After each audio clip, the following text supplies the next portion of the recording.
mi esposa, mi pequeña. Dios me ha bendecido con, en especial la familia, ¿verdad? Y la familia se manifiesta de diversas maneras. Y Dios me ha dado a mí 4 hijos. Y gracias a Dios, los mayores están en el camino. La pequeña pues la tengo en el camino. Después ella tendrá que decidir. Y estamos contentos de compartir hoy aquí con ustedes. Entonces, San Juan 18:37, ¿ya lo tenemos listo?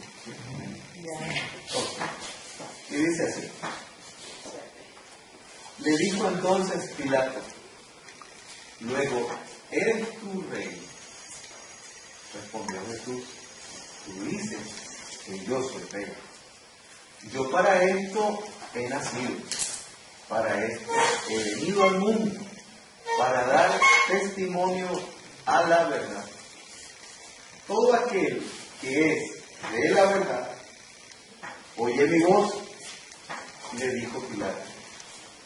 Diga conmigo eso. ¿Qué es la verdad? Hacemos una oración, hermano. ¿Qué les parece a ustedes esta palabra? ¿Verdad? ¿Verdad que es bien comprometedora? ¿Verdad?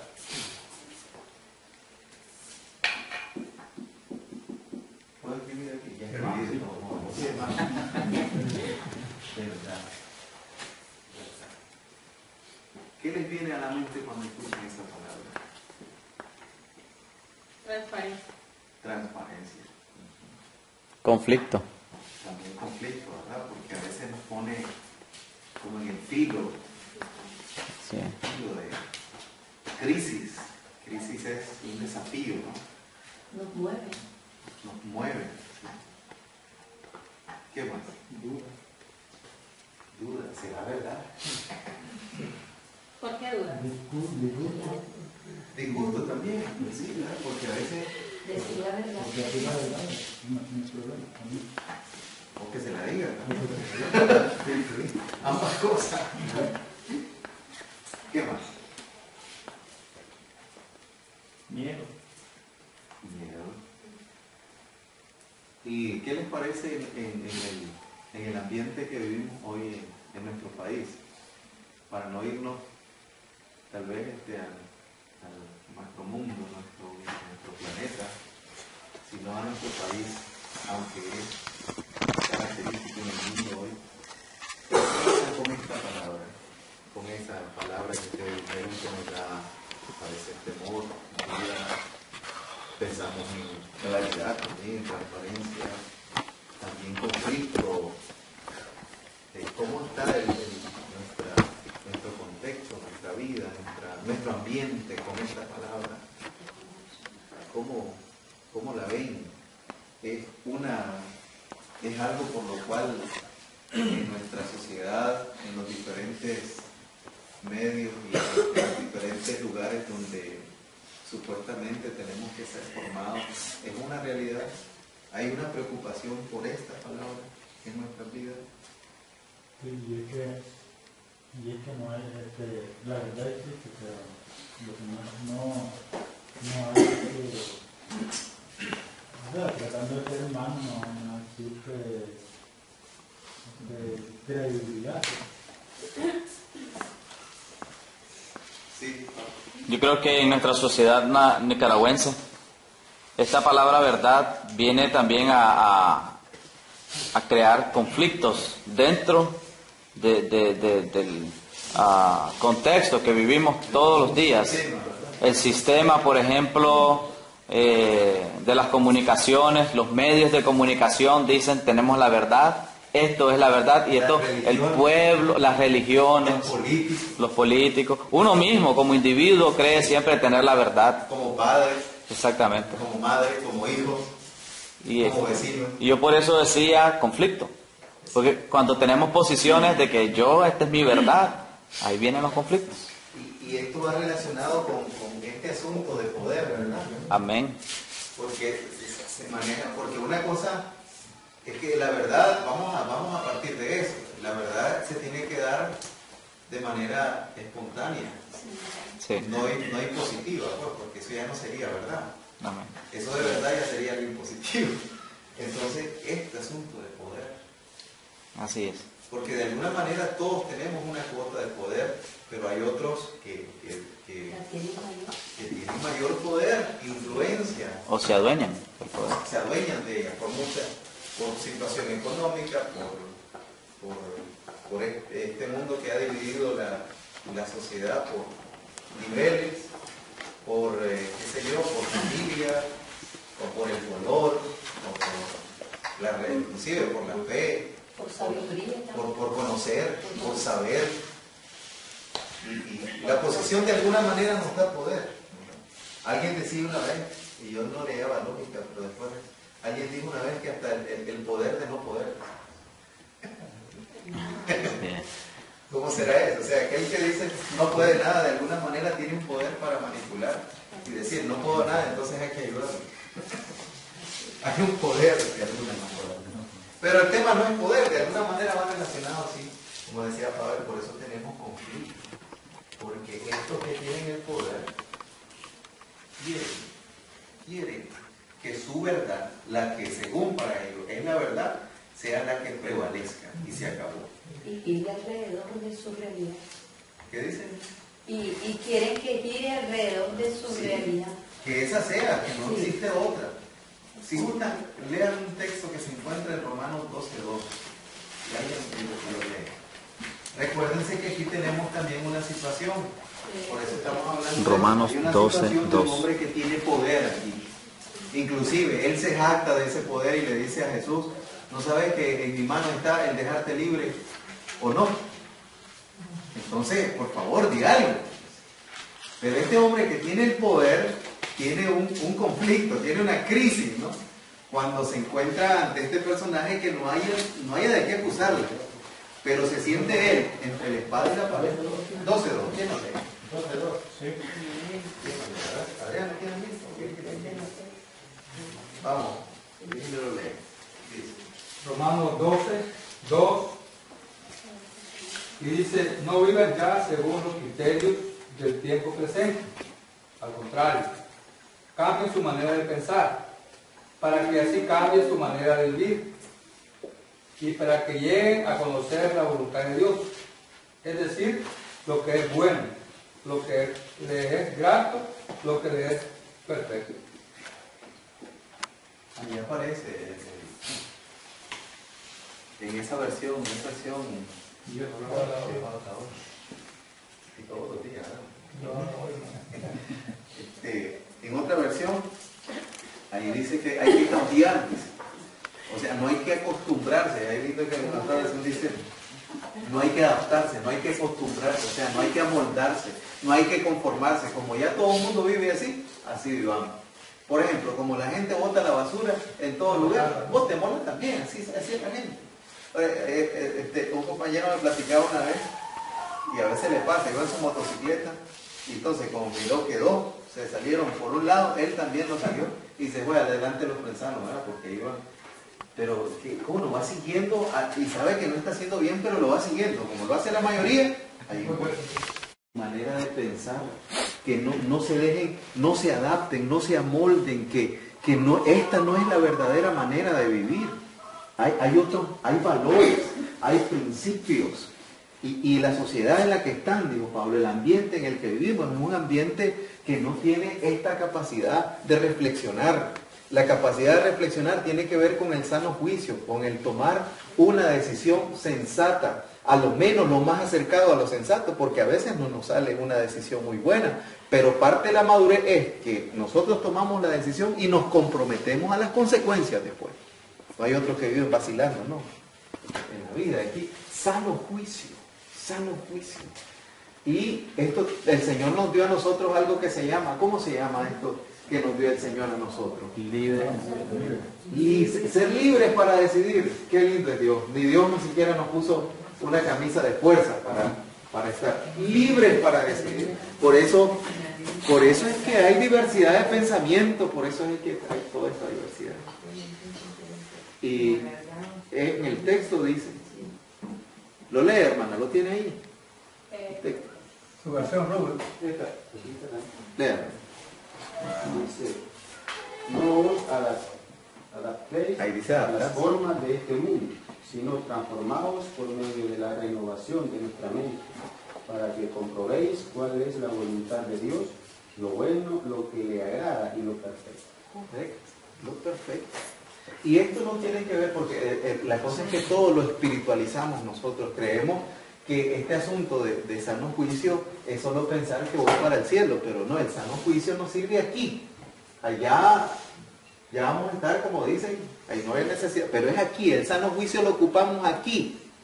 Aquí es donde se toman las decisiones cruciales, jóvenes, decisiones cruciales que te van a marcar para toda la vida. ¿Verdad que sí es, hermano? Cuando uno está en una edad, uno piensa que... yo recuerdo cuando... Sí, me acuerdo. Que la vida es una caja de chocolate. Sí, es sabrosa, ¿no? Y que cuando uno cumple los 15 años ve el mundo como, ahí está, lo voy a ir a conquistar. Nos pasa como lo de cerebro, ¿no? Pinky Cerebro.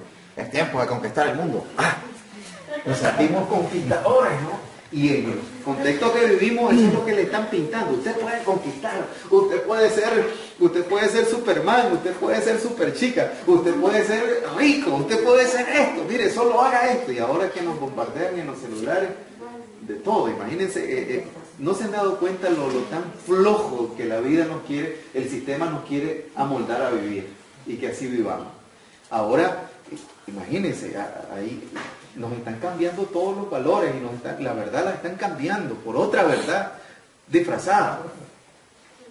Imagínense que usted, ¿a dónde le han dicho que para que usted aprenda a besar tiene que mandar un texto y usted le van a enseñar a besar? Ah, ya lo dice el reverendo.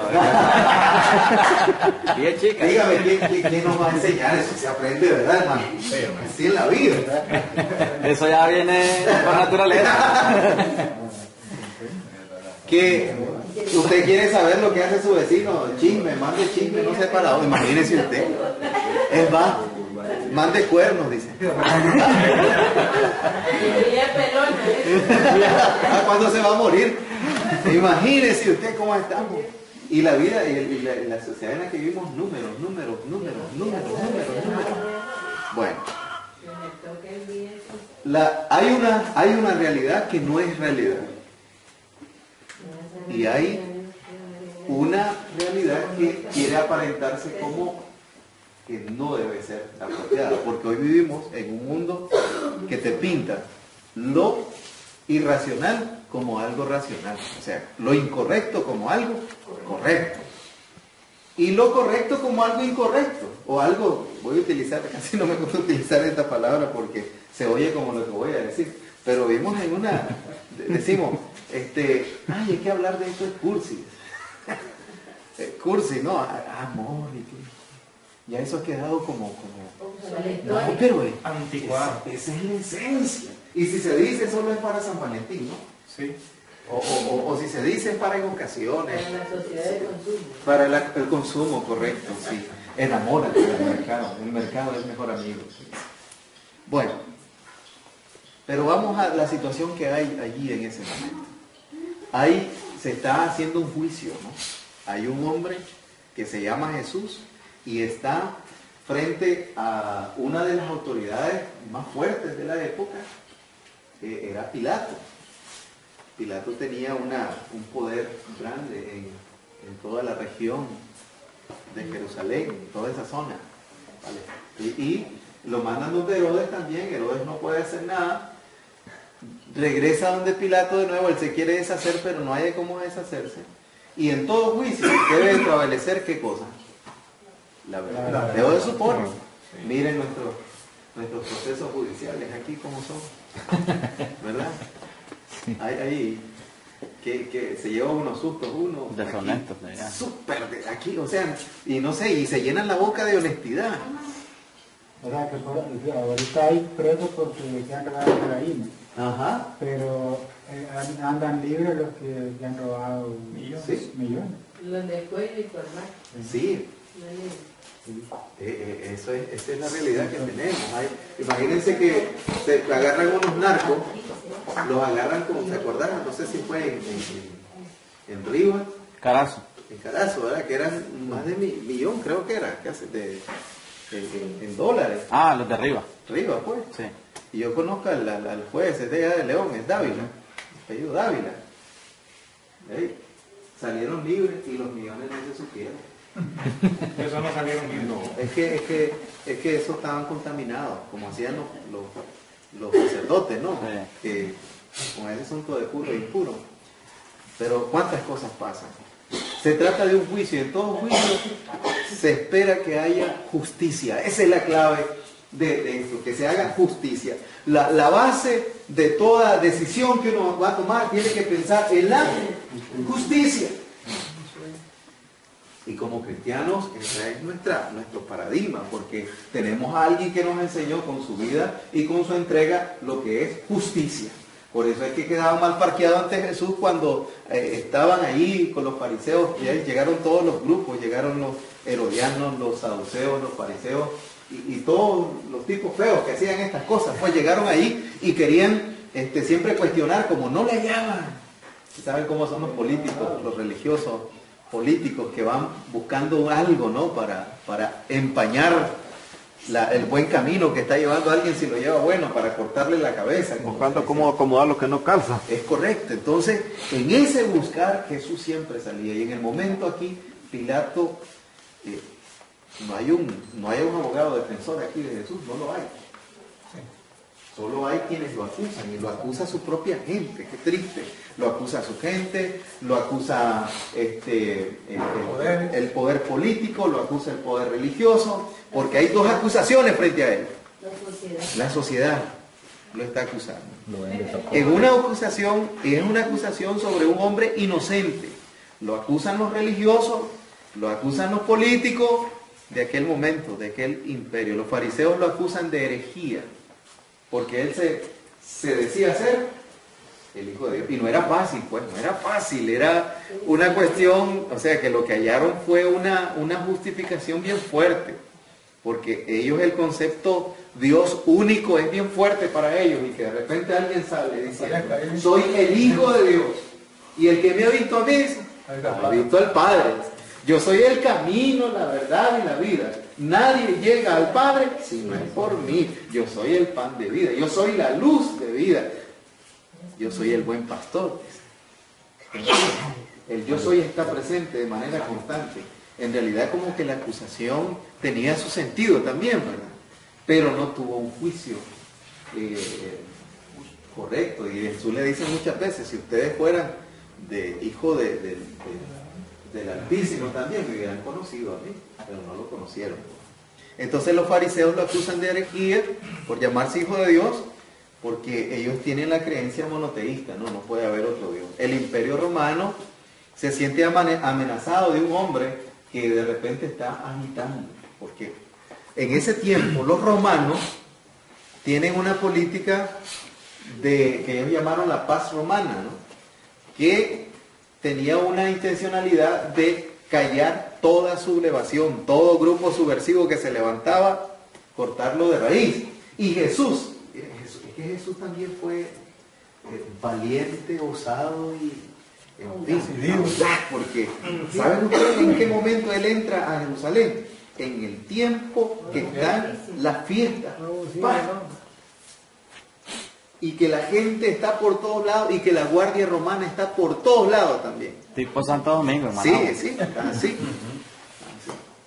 Y no es tanto, se le ocurre entrar por la puerta. Y en iglesias tantas injusticias palpables que se ven, que el que tiene es el que, y el que no tiene lo ven como de medio pelo.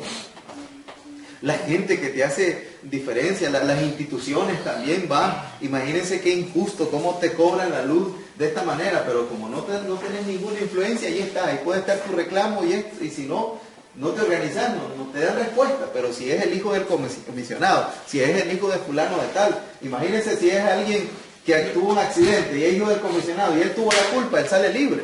Como decir ser hijo del hijo. ¿Ah? Como ser hijo del hijo.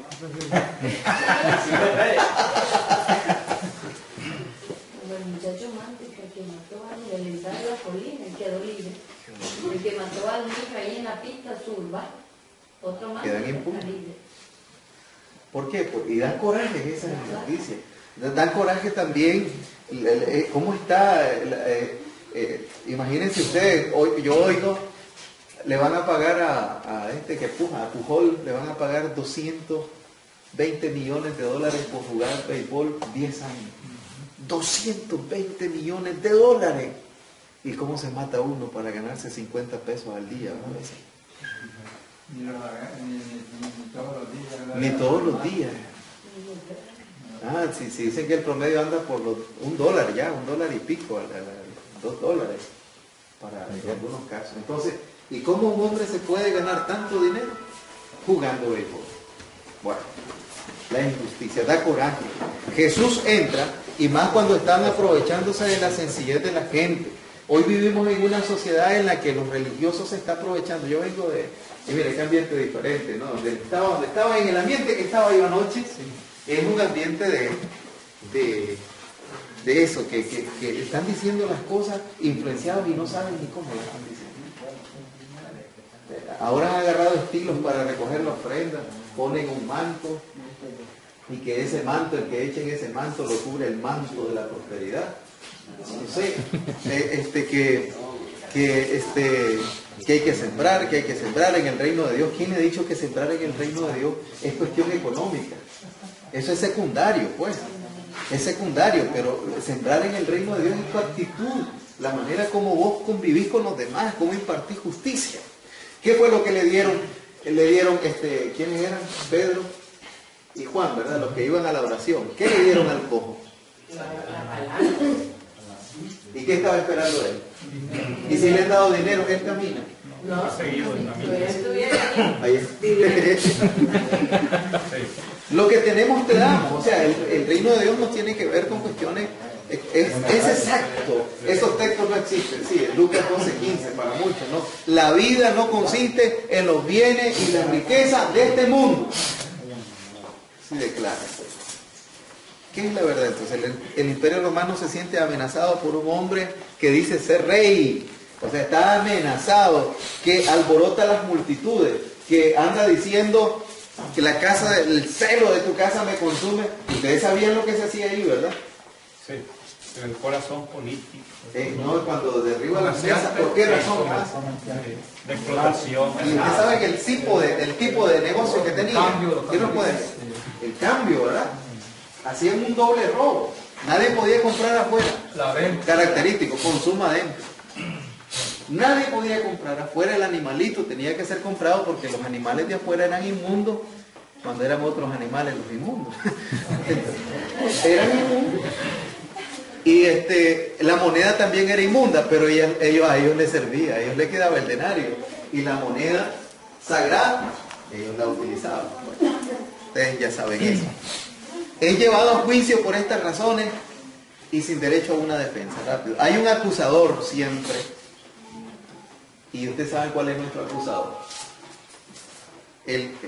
Satanás significa... ¿Qué significa Satanás? ¿Ah? Difamador, acusador, correcto, que te está señalando. Porque eso, el sistema te acusa siempre de algo para que te sientas mal cuando... Imagínense qué es lo que le estoy diciendo. Lo correcto hoy quiere hacerlo ver como incorrecto. Violentador. ¿Y diablo significa? ¿Qué significa diablo? En griego, porque es una palabra griega. Diablo significa mentiroso, engañador. O sea que a veces actuamos como diablos. Porque esa es la palabra griega que se utiliza para decir mentira. O sea, quien dice mentira dice diablura. Así. El escenario está listo. Es donde se dio el juicio más injusto de la historia. Él no busca cómo defenderse, pero sí da testimonio de esto, de esta palabra que es interesante. Y dice que los que son de esta verdad, ¿qué es lo que hacen? Oyen su voz. Pilato se siente confundido frente a la verdad y esta confusión lo lleva a hacer lo que vamos a ver más tarde y lo que vamos a ver paso a paso aquí. O sea, como que estamos introduciendo. Sí. Tenemos resolvido. Como decían un día cuando ya estaba, ¿puedo seguir cantando? Sí, hermano, ahí cierra la puerta.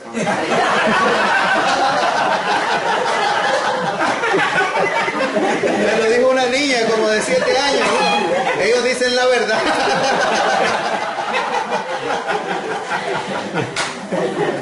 Todo tranquilo, sí. No te Lupita, hay una niña que conocí, ahí me dice, sí. Jesús era una amenaza, vamos a ver algunos elementos teológicos aquí. Jesús era una amenaza para el poder, para el sistema.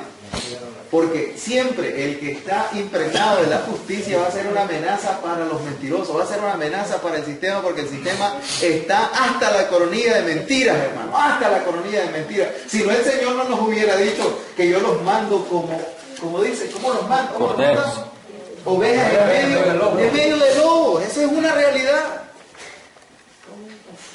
Los lobos abundan, hermano. Es más, es tanto así. Dice que van a haber ovejas disfrazados de lobos. Lobos disfrazados de ovejas. Está poniendo atención, hermano. Qué bien. ¿Te fijas que me cayó bien?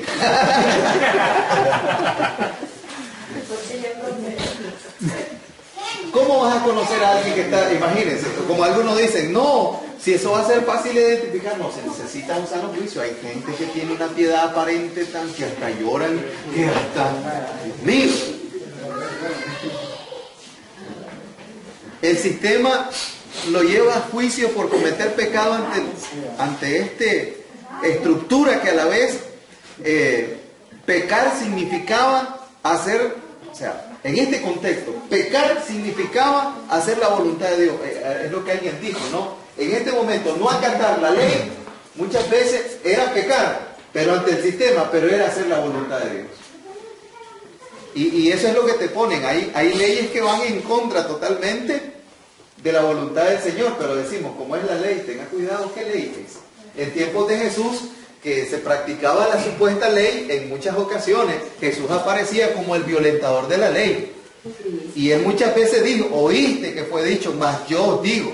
Oíste que fue dicho, mas yo os digo. Entonces Jesús de alguna manera viene a aclarar que lo que ha habido es una tergiversación, es una torcedura de la ley, porque la ley consiste en todo, en aquello que va a legitimar la vida, no la muerte.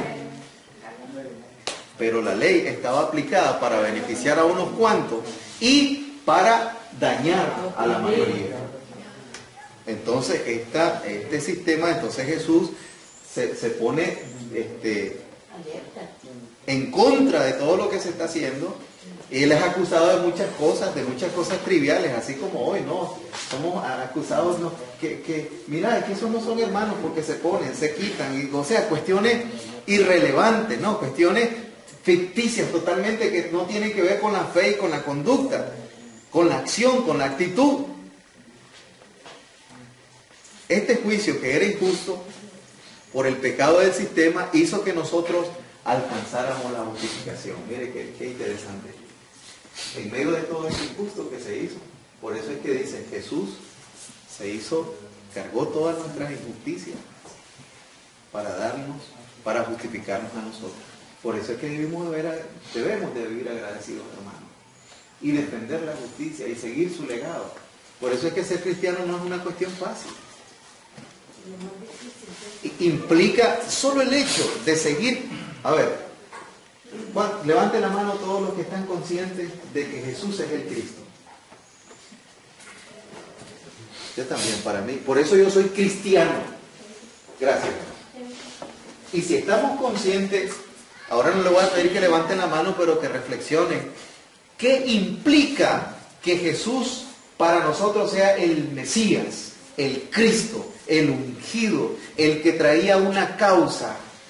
Implica que nosotros tenemos que seguir esa causa. Por eso Jesús no dijo tomen su colchón, tomen su carro, no tomen su cruz y sigan. O sea, Jesús no nos invita a un trabajo que va a ser ¿verdad? Sí, no nos invita a un hotel, no nos invita a vivir cómodo. Imagínense el concepto hoy. Hay gente que le dice a uno siervo, no, que eso ya quedó un poco, ahora es apóstol, pero le dicen siervo. ¿No te han dicho apóstol? No. A mí me han dicho siervo, pero yo siempre le respondo, yo no le hago como los cabos. Yo soy hijo de Dios. Bueno, es que una vez a mí me escribieron siervo de Dios y me lo escribieron con C. Sí, o fue más serio, pues, porque todavía cuando lo dicen no se nota, pues, porque puede ser con S o con C. Pero ese fue directo, siervo. Pero a veces te lo dicen con una actitud como de que siervo significara, o sea, que vos sos señor. Esa es la connotación que le dan, siervo. Como decía hace rato, que no es su alteza, no es de su bajeza. En ese sentido, y ahora como que es cierto, yo creo que todos nos merecemos respeto, todos nos merecemos servirnos unos a otros, pero no hay nadie más grande que otro, solo Jesús. Y Él que es grande, habitó entre nosotros y se envió. Entonces, ¿quiénes somos nosotros? Somos servidores. Y en este sentido tenemos aquí al Hijo de Dios, con un juicio injusto, pero por Él alcanzamos misericordia, como dice 1 Corintios 6:11, y son interesantes las preguntas que hace Pilato. ¿Eres rey? ¿Qué es la verdad?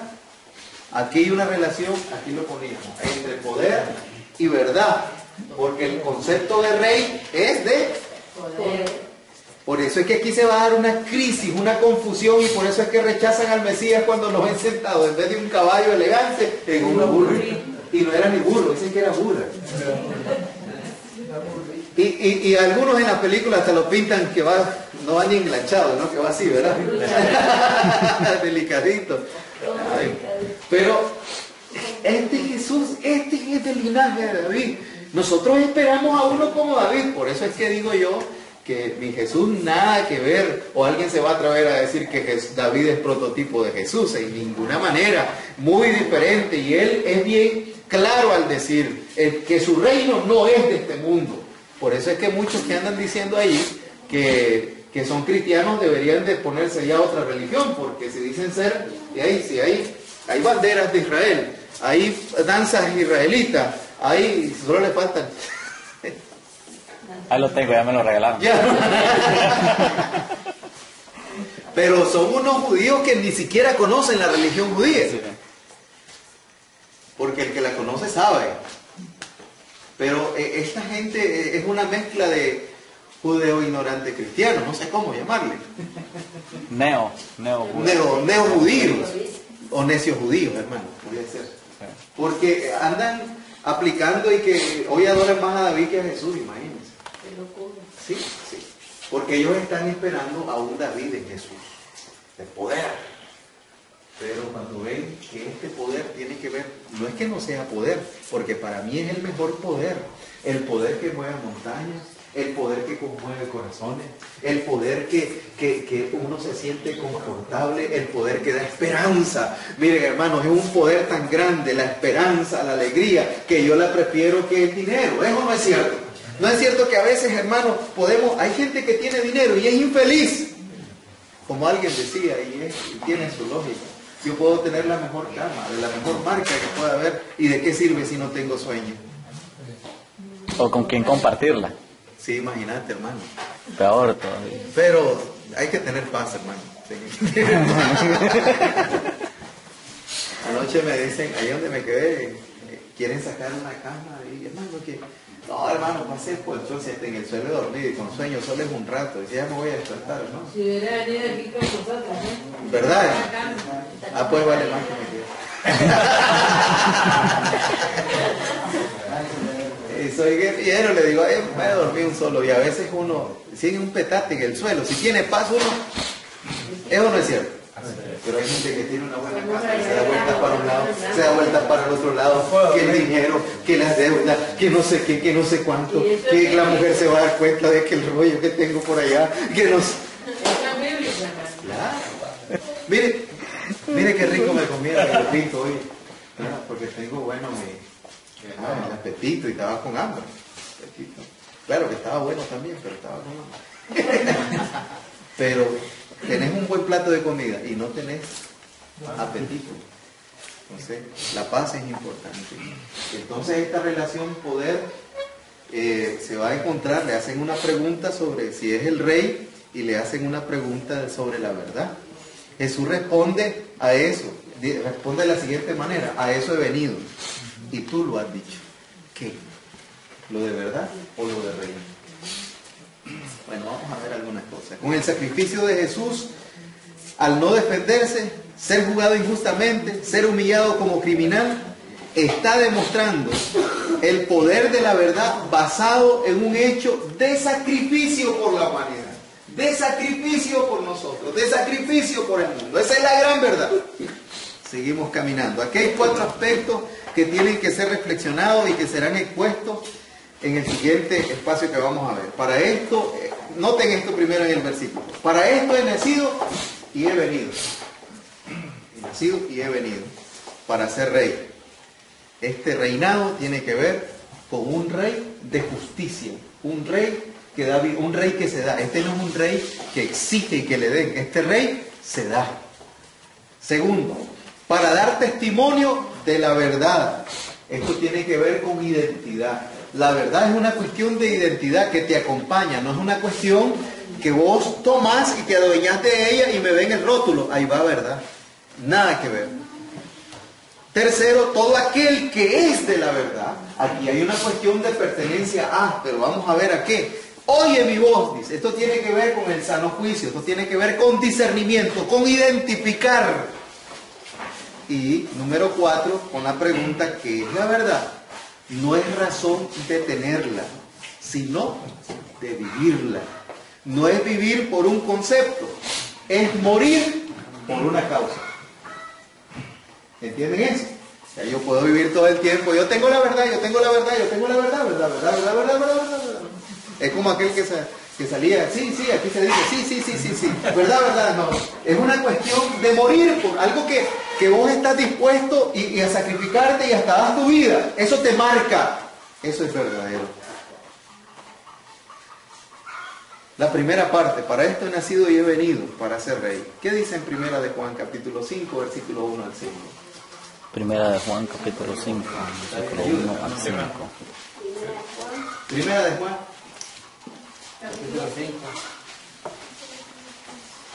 Capítulo 5, versículo 1 al 5. Esta mañana el hermano Carlos Castillo nos está regalando una reflexión basada en el tema. ¿Ya lo tiene? Verdad. 1 al 5. ¿Qué dice?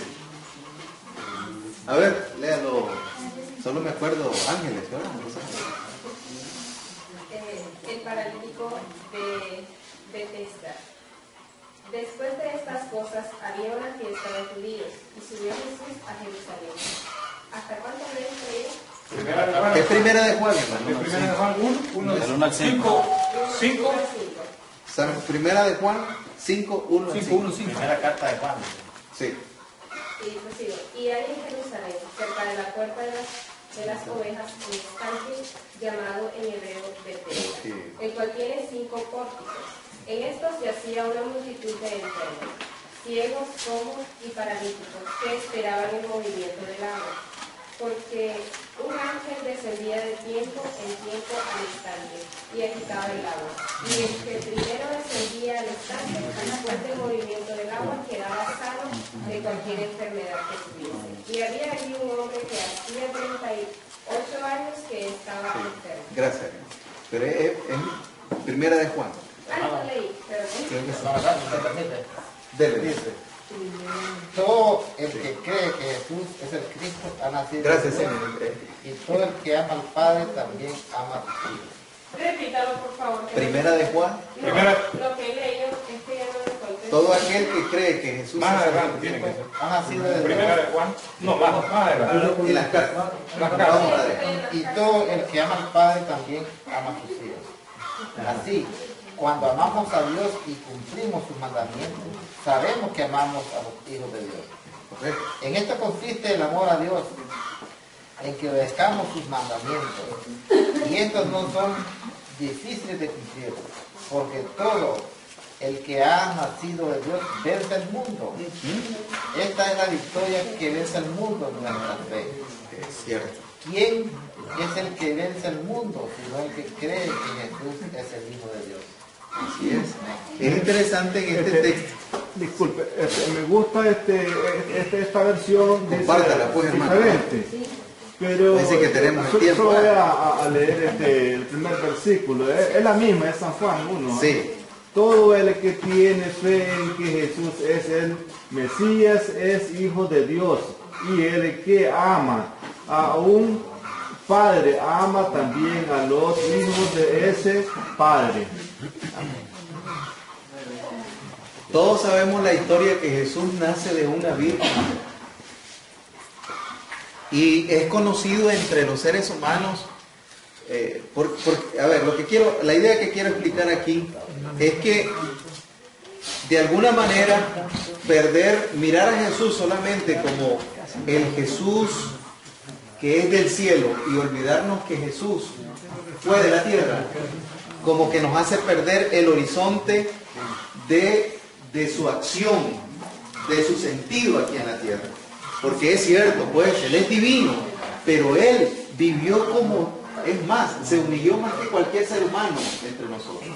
Y de seguro entonces, que aunque tuvo un nacimiento virginal por obra del Espíritu Santo, no es solamente saber históricamente no es solo saber de manera espiritual que Jesús vino del cielo, sino también saber que de manera histórica Jesús vivió en un tiempo, en un espacio, en donde, como todos los seres humanos, pasó las mismas dificultades como una persona pobre.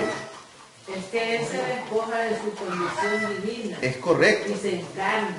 Así es, se humana, ¿verdad? Entre nosotros, es correcto. Pero ahí es donde nosotros no podemos a veces digerir este asunto. Porque es un poco difícil, ¿no? Estar diciendo que da esta respuesta. ¿Cómo se ha sentido? ¿Es 100% Dios y 100% hombre? ¿Cómo explicamos eso? Porque para mí realmente, como le dijera, para mí Jesús fue humano totalmente, con un llamado especial, con una vocación especial, que vino de Dios, y que esa vivencia entre nosotros, despojándose de su divinidad, aquí fue como humano totalmente. Como nosotros. La diferencia es que en eso humano, y esto es lo grandioso de Jesús, dice que no hubo pecado en él. Esto es lo extraordinario. Como humano. Pero él pasó las mismas debilidades, los mismos sufrimientos, como todo niño, lo vieron crecer, lo vieron jugar, no sé si habían, pero lo vieron jugar chibola, hacer avioncitos, jugar al barquito, de seguro que lo vieron también hacer travesura. Pelearse con otro chavalito. Seguir ahí. Y un día, como todo ser humano, dejó de estar entre los vivientes. Pero aquí es donde viene lo grandioso. Él se va, pero es un aspecto de fe. Es creer que Él es el Cristo. Aquí es donde está el asunto. O sea, Él es el enviado de Dios. Él es el Mesías que vino con una misión especial para heredarnos, no para quedar como caudillo histórico, ¿entienden? Como caudillo espiritual, como tienen muchos, como una figura, no. Estoy seguro que a Jesús no le agrada que lo tengamos como una figura, no. A Jesús le agrada que tomemos su legado. ¿Sí? Su legado, su acción. Es creer que Él es el Cristo que vino del Padre, el Mesías que murió, el Rey que dio su vida en rescate por todo, pero que está vivo. Gloria a Dios. Está vivo. Está vivo, es el que resucita entre los muertos, porque su misión, a veces nos quedamos, Él murió, no, Él murió, pero Él resucita.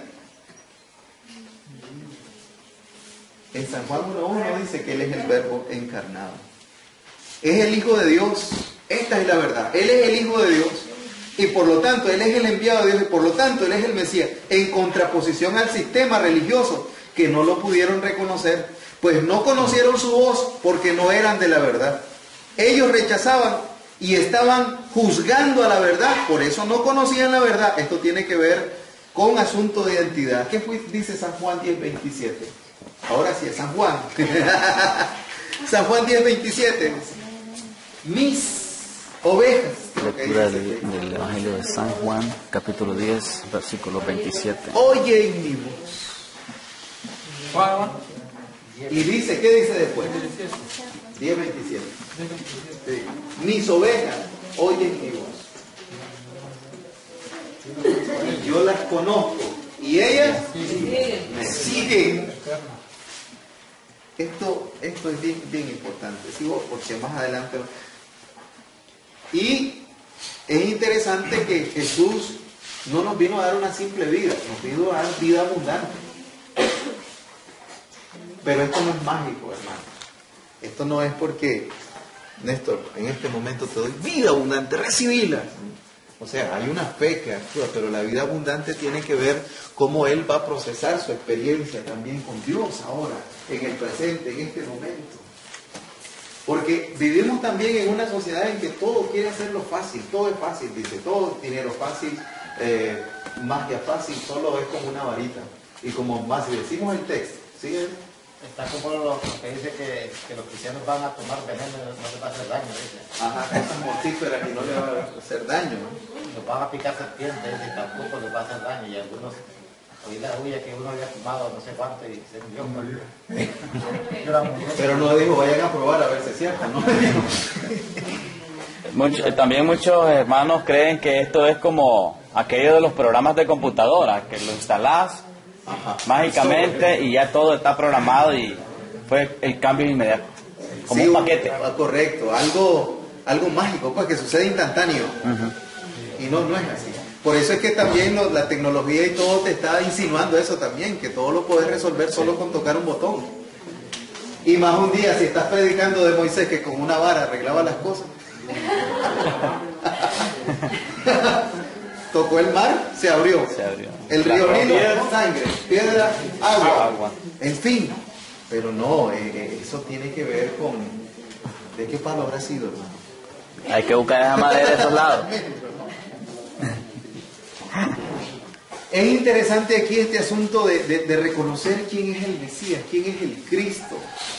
Porque Él dice, he nacido y he venido. O sea, estoy aquí, hay un envío, hay una misión. Eso lo hace ser el ungido, el enviado.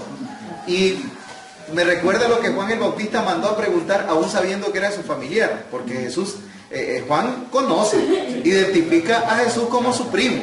Sabe que es su primo, pero también está teniendo una experiencia como que además de ser su primo, es el enviado, pero tiene sus dudas y le manda a preguntar, ¿eres tú? O esperamos otro, sácame las dudas. No sé originalmente por qué la inquietud de Juan el Bautista, hay tantas especulaciones, pero yo creo que esto tiene que ver, cuando escribe, con el propósito también del evangelista. Yo tengo un documental donde se relata que en el tiempo de Jesús había muchos otros hombres que se hacían proclamar Jesús, como en nuestros días. Ahora hay apóstoles ahí. Tenemos a José Luis Miranda que dice que él es Dios vivo en la tierra. Creo que así se llama, José Luis Miranda. Entonces había en el tiempo de Jesús otros que se hacían llamar también el Hijo de Dios. Y había toda una confusión en torno a ese tema. Así es. Pero es interesante, ¿verdad? Que cuando él pregunta, está en la cárcel. Manda a preguntar con sus discípulos. Lo cierto es que la respuesta de Jesús no fue sí, ni tampoco fue no. Vaya donde Juan y dígale que los cojos andan, los ciegos ven. Aquí voy a hacer al revés, los cojos ven. Es para ver si está listo. Pero es interesante, y a los pobres les es anunciado la buena noticia. O sea, dirigirte por las señales, por lo que estás viendo. Y Mateo 20:28 dice que vino a servir y a dar su vida en rescate por muchos. Luego dice, para dar testimonio de la verdad. Jesús dijo, yo soy el camino, la verdad y la vida. Conocerán la verdad y la verdad los hará libres. Esa verdad estaba... Es interesante que en las cartas de Juan está bien impregnado de esta frase, la repite muchas veces. El anciano dice, al muy amado Gallo, a quien amo en verdad. Amado, mi oración es que seas prosperado en todas las cosas y que tengas salud, así como prospera tu alma. Pues me gocé mucho cuando venían los hermanos y daban testimonio de la verdad, es decir, cómo andan en la verdad, qué hombre tan enamorado de la verdad. No tengo mayor gozo que el de oír que mis hijos andan en la verdad. Amado, fielmente procedes en todo lo que haces a favor de los hermanos, y más cuando son extranjeros en presencia de la iglesia. Luego más adelante dice, por lo tanto nosotros debemos sostener a los tales para que seamos colaboradores de la verdad. En las cartas de Juan, versículo en tercera de Juan 1:12, estoy en tercera de Juan, dice, he dado buen testimonio acerca de Demetrio de parte de todos, y aún por la misma verdad también nosotros damos testimonio, y saben que nuestro testimonio es veraz. En fin, todo aquel que es de la verdad. ¿Cómo es este asunto? Cuando yo tuve la experiencia, con una persona muy especial, es muy querida, es cercano, pero él tuvo un resentimiento fuerte por cuestiones de familia. A veces en la familia se dan cosas, ¿no? Y uno debe tener sus principios. Uno, aunque sea su familia, si no está haciendo lo correcto, no podés decir que sí o sí. Eso sería un error, ¿no? Un error grande. Entonces resulta que yo en determinado momento no estuve de acuerdo en una actitud de una persona muy cercana, pero esta persona que es cercana a esta otra persona se resintió mucho conmigo por no estar de acuerdo con mi familia, pues, pero no podía estar. Entonces hubo un resentimiento, y esta persona, después que pasó, yo fui donde él, porque yo no le había hecho ningún daño, pero le iba a pedir disculpas. Le digo, mire, aquí vengo, yo te reconozco, pues, que tal vez hay molestias y hay que curar esto. Entonces esta persona habló y dijo, a mí me gusta decir la verdad. Me quedé reflexionando yo en eso. Esa es una frase muy trillada. ¿No les ha pasado que muchas personas siempre dicen, a mí me gusta decir la verdad? Y muchos hasta dicen, por la verdad murió Cristo. Esta frase la han escuchado muchas veces, ¿sí o no? A mí me gusta decir la verdad, o yo tengo la verdad. Yo escribí una en Facebook y lo retomé aquí para este estudio, y escribí esto después de esa experiencia. Cuando escucho esta frase, reflexiono sobre el tipo de persona que lo dice. He considerado que nadie puede darse el crédito de ser dueño de la verdad o jactarse de placer al decirla, porque ambas cosas en realidad no van con la verdad. Para empezar, la verdad no es cuestión de gusto, sino de principio y de carácter. Porque la mayoría de las veces vamos a sentir la tentación de gustar la mentira. En segundo lugar, la verdad no puede ser súbdita y manejada al antojo de los que con prepotencia abusan del poder y de la autoridad. Ninguno de nosotros tenemos verdad absoluta. Somos carentes de ella. Nacemos en un ambiente contaminado de mentira y de falsedad. Es por eso que existe la necesidad de encontrarse con esa verdad absoluta que va a transformar mis actitudes. Por lo tanto, de manera nos va también a cambiar, por lo tanto también la manera de relacionarnos.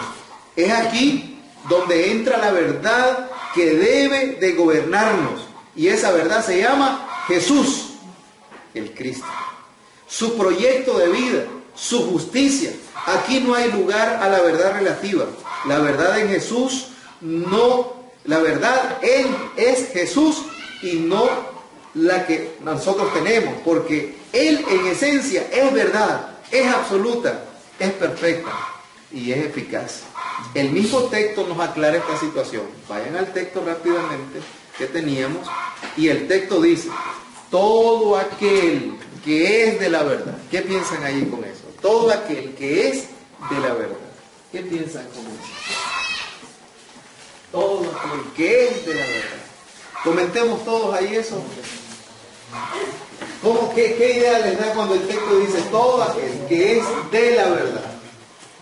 ¿Qué deja entrever? Si la verdad es Cristo, de Cristo. Si yo soy de la verdad, soy de Cristo, pertenezco a... Pero ¿verdad que el texto no dice todo aquel que tiene la verdad? No dice así. No. Todo aquel que es de la verdad. Sí. Estamos hablando, dice usted, que Jesucristo es la verdad. Es correcto. Entonces, todo aquel que es de la verdad se sustituye, todo aquel que es de Jesucristo. Entonces, no hay Correcto. Y aquí, gracias. Y es interesante aquí que hay un sentido de pertenencia, pero ¿de quién para quién?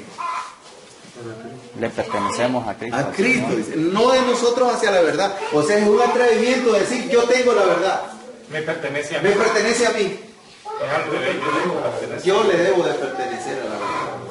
Como dice Jesús, o sea, y está en la esencia del Cristo, de lo que Él hizo. Esto, si no dice de la verdad hacia nosotros. Entonces, ¿qué es la verdad? Veamos en Pilato rápidamente. Ya vamos terminando, no se preocupen. Veamos a Pilato. En cada una de las situaciones en las que cae después, que cuestiona a Jesús, y descubramos primero que no es la verdad. Perdón, quiero decirlo de nuevo aquí. Y vamos a descubrir primero que no es la verdad, para después darnos cuenta de lo que es. Primero, Pilato se confunde y tiene dudas, como nos pasa a la mayoría. No de la inocencia de Jesús, porque él está seguro que él es inocente, sino de cómo va a decidir esta situación, cómo va a terminar este asunto. Y él ve las conveniencias, ¿no? Lo que le puede convenir y lo que no, pero él está consciente que Jesús es inocente, porque su conciencia le está revelando cuál es lo correcto, cuál es el procedimiento correcto, lo que tenía que hacer. Pero su posición era muy delicada, porque el sistema político y religioso lo empujaba a hacer lo que convenía para su provecho y para el sistema al que pertenecía. Él confundido entonces pregunta, ¿qué es la verdad? Como, danos la luz, hombre, ¿qué hacer aquí? Segundo, hizo una propuesta a los acusadores para dejar en ellos la responsabilidad que le correspondía a él. O sea, echó el muerto en otro. Como suele suceder también, como dice, yo me lavo las manos, y al final lo hizo, literalmente lo hizo. Y dice, segundo, hizo una propuesta a los acusadores para dejar en ellos la responsabilidad que le correspondía, con solo el hecho de decir, es inocente. Pilato acude a la costumbre. ¿Y cuál era la costumbre? Dice, y no a la costumbre del pueblo. Y muchas veces la costumbre del pueblo no es lo más justo. Y no lo que era justo. El pueblo gritó, suelta a Barrabás y se lleva, hombre. Esta gente está empecinada y crucifica al Nazareno. Entonces, tercero, hace uso de su poder para castigar al inocente, para de esta manera apaciguar la ira del pueblo frente al inocente, y manda a azotar a Jesús de la manera más cobarde. A veces las salidas más fáciles son las que tienen peores consecuencias para muchos, no solo para uno. En el versículo 38, el capítulo 18, del capítulo 18 y el 4 del capítulo 19, dice, no hallo delito alguno en este hombre, es bien claro. Y en el versículo 6 lo entrega para que sea juzgado por sus acusadores y vuelve a confirmar, no hay delito en él. En el versículo 10 afirma tener la autoridad para liberarlo, pero cuando más adelante la gente enardecida le grita que si lo libera se iba a hacer enemigo del César, Pilato tiene miedo y entonces lo entrega, justificando que su no participación en este crimen y con la acción de lavarse las manos lo arregla todo. Entonces, decimos lo siguiente, con toda esta experiencia de Pilato. Número 1, no hay carácter de decisión, porque en cuanto a lo que hace Pilato, no hay carácter de decisión porque su conciencia está dirigida por la conveniencia y el temor. Puede perder. Entonces, verdad es tomar decisiones con carácter de responsabilidad. Es mejor una conciencia veraz para poder vivir en paz. Hay muchos que tomamos decisiones por conveniencia, para quedar bien con el jefe, quedar bien con el que me agrada, porque me conviene, por el patrón, por mi brother, por my sister, qué sé yo, por proyectos personales, por el líder de la iglesia, proyectos personales, pero estoy haciendo daño a otros y a otras. Entonces tu conciencia, ¿cómo va a estar más adelante? Algunas se llegan a encallecer, pero es mejor tomar una decisión, aunque perdas algo material, pero no perdas tu paz. Número 2, no hay que evadir nuestras responsabilidades. La justicia la justicia nos hace no justos, sino pertenecientes a la verdad y por ende justificados. Porque la justicia no es propia para nosotros. O sea, justo no hay ninguno. Tal vez de nombre, ¿verdad? Pero justo no hay ninguno. Solo Jesús. Estar en Jesús nos justifica. Número 3.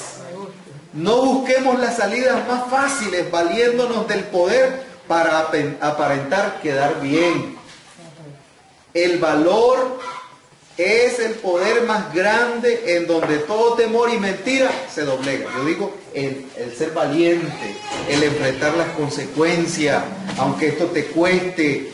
Aquí estoy, yo fui, yo me equivoqué. Qué lindo es decir yo me equivoqué, aunque cuesta decirlo. ¿A cuánto le es fácil decir yo me equivoqué?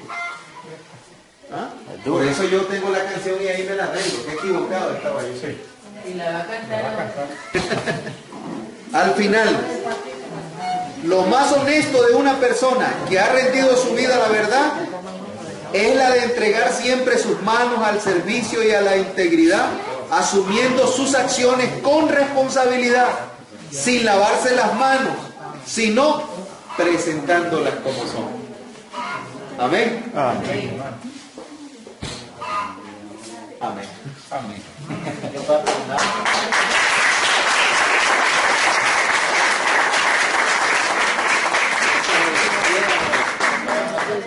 Sobre el asunto que ayer yo cansado, pero nos está pasando lo del que probaba el vino, la prueba de ganar.